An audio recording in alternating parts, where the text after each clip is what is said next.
કેમ છો દોસ્તો, સ્ટોરીઓની દુનિયામાં સ્વાગત છે।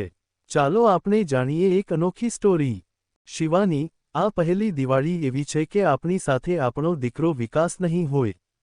પતિનું વાક્ય સાંભળતા જ અત્યાર સુધી રોકી રાખેલા આંસુ આંખમાંથી વહેવા માંડ્યા। શિવાની, તું રડતી જ રહીશ એ મને ખબર છે, પણ તું જ કહેતી હતી કે દીકરાની ઈચ્છા પરદેશ જઈને વધુ અભ્યાસ કરવાની હોય તો આપણે મા-બાપ તરીકે એની ઈચ્છા પૂરી કરવાની આપણી ફરજ છે। એ તો કાયમ ગોલ્ડ મેડલ મેળવતો રહ્યો। આપણે તો નસીબદાર છીએ કે આપણને વિકાસ જેવો પુત્ર પ્રાપ્ત થયો છે। 4 વર્ષ તો ક્યાંને પસાર થઈ જશે એ ખબર પણ નહીં પડે। શિવાની, મને ખબર હતી કે તું વિકાસ વગર દિવાળી વખતે ઉદાસ થઈ જઈશ, એટલે જ આ વર્ષે દિવાળી પર આપણે ફરવા જઈશું। આમ પણ કુદરતી વાતાવરણ વચ્ચે મનુષ્ય દુઃખ ભૂલી જાય। શિવાની પતિ સામે જોઈ બોલી, નહીં વિશાલ, હું દિવાળીમાં ઘર છોડી ક્યાંને જવાની નથી। તમને યાદ છે કે મને રંગોળી કરવાનો બહુ જ શોખ। તમે અને વિકાસ મને રંગોળીમાં રંગો પૂરવા બહુ જ મદદ કરતા। એની કળા પર લોકો મુગ્ધ બની જોયા કરતાં ફરવા નહીં જવાનું બીજું કારણ એ પણ હતું કે વિકાસે કહ્યું હતું કે મમ્મી, હું ત્યાં નથી પણ તું રંગોળી જરૂર કરજે। અવનવા રંગો પૂરીને અને મમ્મી, વિડિયો કોલ કરી મને આ વર્ષની રંગોળી બતાવજે। વિશાલ, દિવાળીના દિવસે ઘરમાં રોશની ના થાય તો અપશુકન કહેવાય। હું દિવાળીમાં ક્યાંય આવવાની નથી। બંને વચ્ચે વાત ચાલુ હતી એ જ સમયે મોબાઈલની રિંગ વાગી। ફોનના સ્ક્રીન પર મોહન મામા નામ જોઈ શિવાની ખુશ થઈ ગઈ। કહેવાય છે કે સ્ત્રીની ઉંમર ગમે તેટલી હોય પણ એ લાગણીથી પિયર સાથે જોડાયેલી જ રહે। એનો પિયર પ્રત્યેનો મોહ ક્યારેય ઓછો ના થાય। પિયરમાં મા-બાપ તો હતા નહીં, જે ગણો તે મોહન મામા જ હતા। હા, એક બહેન હતી કે જેની જોડે વર્ષોથી સંબંધ ન હતા।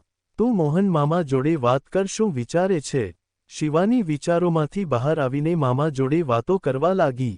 થોડીવાર બાદ મોહન મામા બોલ્યા, શિવાની, મારે તને એક સમાચાર આપવા છે।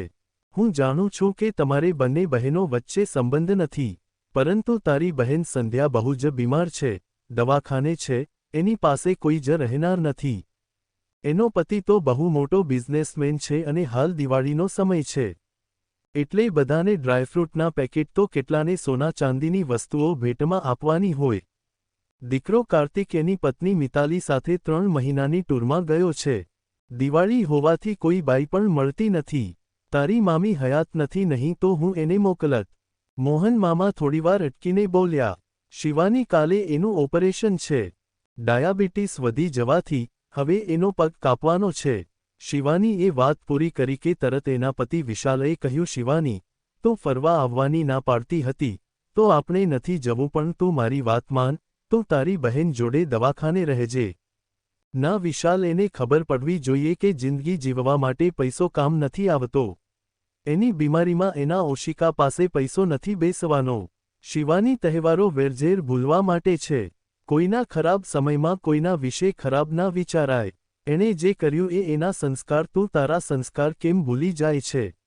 ભગવાનની સેવા તહેવારમાં હું કરીશ। રંગોળી બજારમાં તૈયાર મળે છે એ હું ચોંટાડી દઈશ।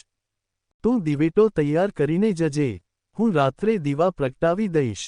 શિવાનીની ઈચ્છા ન હતી, પણ પતિ વિશાલની વાતનો વિરોધ પણ કરવાની એને જરૂર ના લાગી, કારણ લગ્ન બાદ ક્યારેય બંને જણે એકબીજાની વાત માની ના હોય એવું બન્યું જ ન હતું। વિશાલ બોલી ઉઠ્યો, શિવાની, મારી ઈચ્છા છે કે તું જા। તહેવારો એટલા માટે જ આવે છે કે તમારી જિંદગીમાંથી દુઃખ દૂર થઈને સુખનો સૂરજ ઉગે। દિવાળી તો વળી એવો તહેવાર છે કે અંધારા પર અજવાળાનો વિજય થાય છે। અંધારી રાતમાં ઘેરે ઘેર દીવા પ્રગટાવીને અંધકાર દૂર કરવામાં આવે છે। તું નફરત દૂર કરી પ્રેમનો પ્રકાશ ના પાથરી શકે। શિવાનીની આંખમાં આંસુ હતા। સંધ્યાને પૈસાનું અભિમાન, એને તો બધા તુચ્છ લાગે। પિયરમાં એ આવી ન હતી પણ સાસરીમાં ઘમંડી લોકો સાથે રહી, પૈસાને જ સર્વસ્વ માનવા લાગી। આખરે શિવાની 3 કલાકની મુસાફરી બાદ બીજા શહેરની હોસ્પિટલમાં પહોંચી।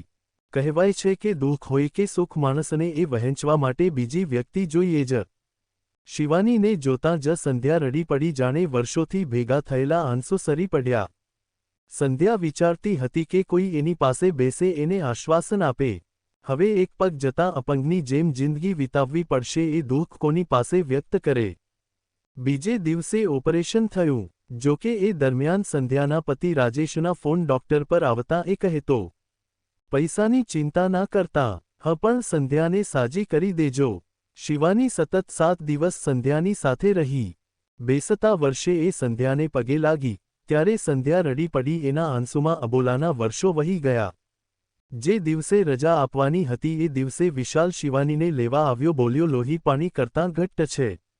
શિવાની હસીને બોલી, જીવવા માટે સ્થાવર કે જંગમ મિલકતની જરૂર નથી હોતી, જીવવા માટે પ્રેમની જરૂર હોય છે. છૂટા પડતી વખતે બંનેની આંખોમાં આંસુ હતા. વિશાલે કહ્યું, આજે ખરા અર્થમાં દિવાળી ઉજવાઈ કે જેમાં મનદુઃખ દૂર થઈ પ્રેમનું સામ્રાજ્ય સ્થપાયું. દિવાળીનો અર્થ સાર્થક થયો, કહેતા રેખા તથા અમરે વિદાય લીધી.